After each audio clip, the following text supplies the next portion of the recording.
வணக்கம். என் பேர் தேவகோட்டை சேர்மன் மாணிக்க வாசம். நடுநிலைப்பள்ளியில் 8ஆம் வகுப்பு படிக்கிறேன்.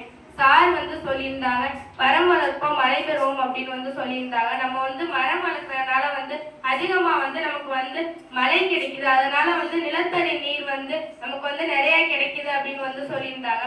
அதுக்கப்புறம் சார் சொல்லியிருந்தாங்க, நமக்கு மரம் வளர்க்கறதுனால குளிர்ச்சியான காற்று கிடைக்குது.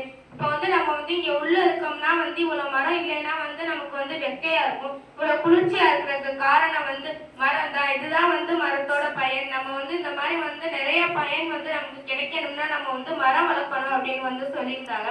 அதுக்கப்புறம் சார் சொல்லியிருந்தாங்க, இதுக்கு முன்னாடி நம்மளோட நகரம் நிறைய மரங்கள் இருக்குமா, இன்னைக்கு அதுல மரங்கள்லாம் குறைஞ்சு கட்டடங்கள் அதிகமாயிடுச்சு அப்படின்னு சொல்லியிருந்தாங்க.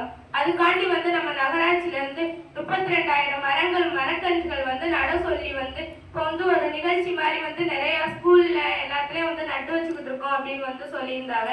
அதுக்கப்புறம் சார் சொல்லியிருந்தாங்க, நமக்கு மரம் வளர்க்கறதுனால ஆக்சிஜன் கிடைக்குது.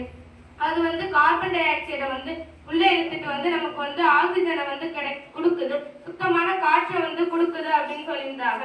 ஒரு நாட்டுல சுத்தமான காற்றை பாட்டில் அடைச்சு வச்சு அதை பல லட்சங்களுக்கு 12,000க்கு கொடுக்குறாங்களா. அது அந்த மாதிரி நிலை வராம நம்ம எல்லாரும் மரம் வளர்ப்போம் அப்படின்னு சொல்லியிருந்தாங்க.